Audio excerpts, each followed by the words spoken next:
Bus yang aku tumpangi masuk terminal Cirebon ketika matahari hampir mencapai pucuk langit.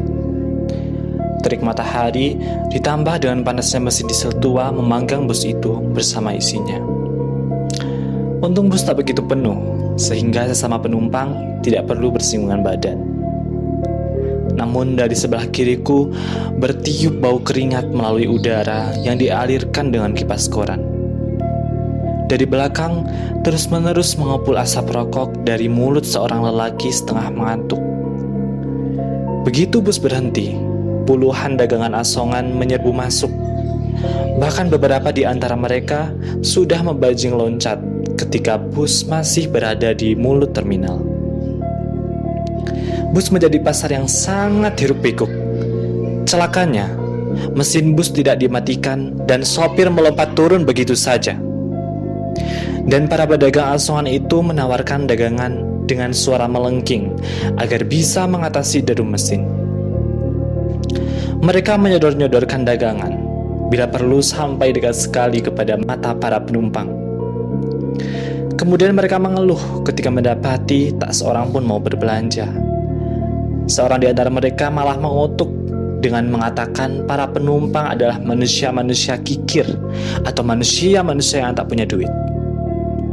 Suasana sungguh gerah, sangat bising, dan para penumpang tak berdaya melawan keadaan yang sangat menyiksa itu. Dalam keadaan seperti itu, harapan para penumpang hanya satu.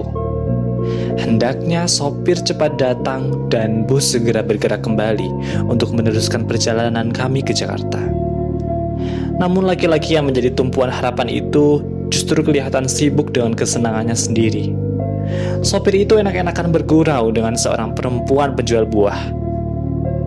Sementara para penumpang lain kelihatan sangat gelisah dan jengkel, aku mencoba bersikap lain. Perjalanan semacam ini sudah puluhan kali aku alami. Dari pengalaman seperti itu, aku mengerti bahwa ketidaknyamanan dalam perjalanan tidak perlu dikeluhkan karena sama sekali tidak mengatasi keadaan. Supaya jiwa dan ragaku tidak tersiksa, aku selalu mencoba berdamai dengan keadaan. Maka aku baca semuanya dengan tenang.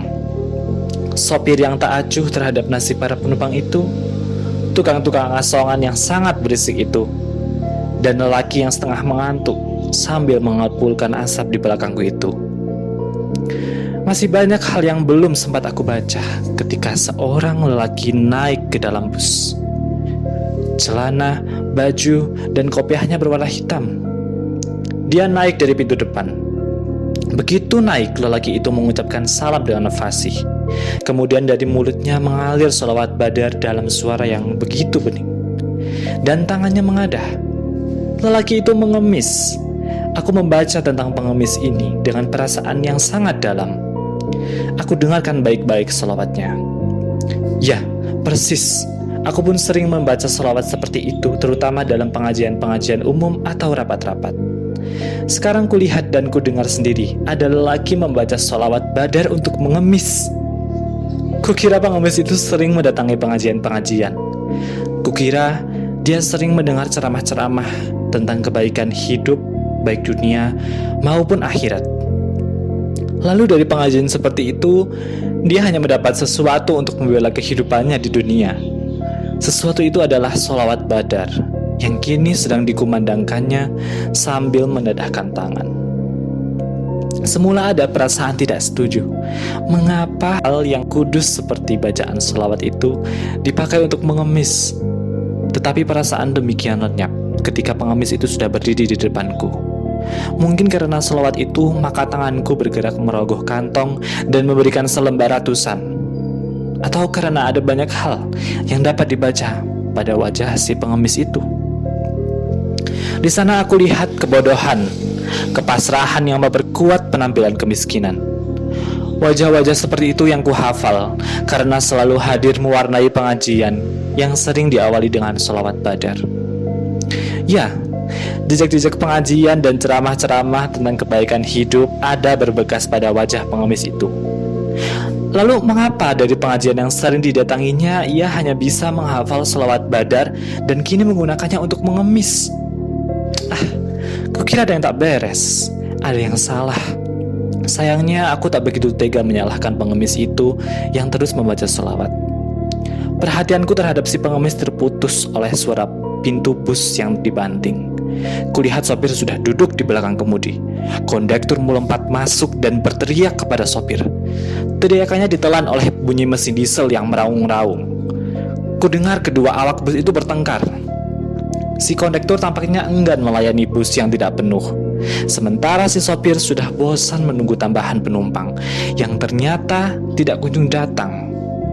Mereka terus bertengkar melalui kata-kata yang tidak sedap didengar.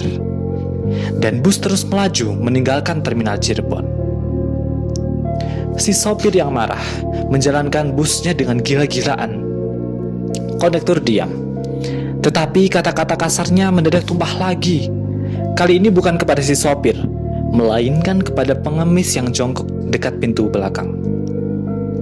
"Hei Sira, kenapa kau tidak ikut turun? Mau jadi gembel kau di Jakarta, hah? Kamu tidak tahu, gembel di sana pada dibuang ke laut dijadikan rumpon." Pengemis itu diam saja. "Turun!" Sira beli mikir, bus cepat seperti ini aku harus turun. "Tadi siapa suruh kamu naik?" "Saya naik sendiri, tapi saya tidak ingin ikut.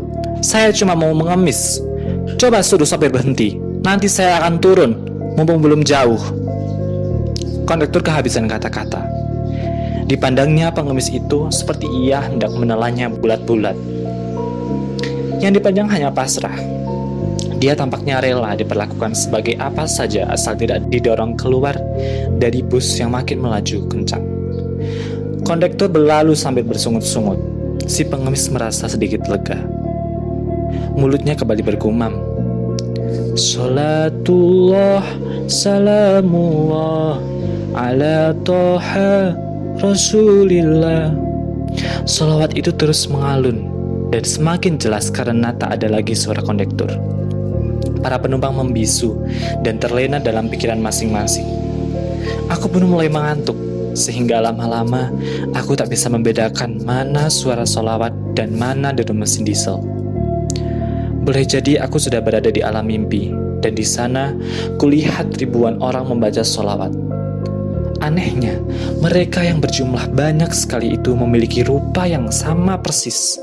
Mereka semuanya mirip sekali dengan pengemis yang naik dalam bus yang kutumpangi di terminal Cirebon.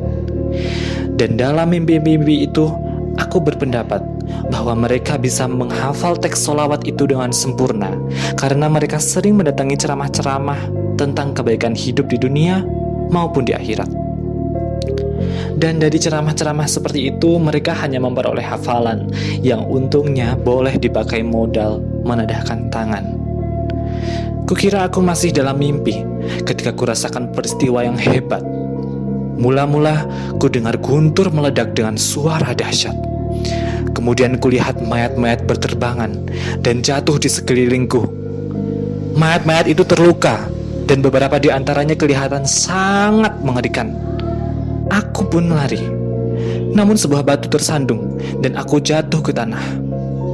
Mulutku terasa asin dan aku meludah. Ternyata ludahku merah.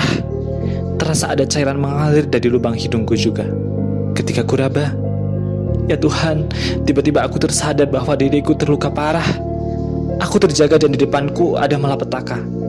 Bus yang kutumpangi sudah terkapar di tengah sawah dan bentuknya sudah tidak keruan. Di dekatnya terguling sebuah truk tangki yang tak kalah ringseknya. Dalam keadaan panik, aku mencoba bangkit bergerak ke jalan raya. Namun rasa sakit memaksaku duduk kembali. Kulihat banyak kendaraan berhenti. Kudengar orang-orang merintih.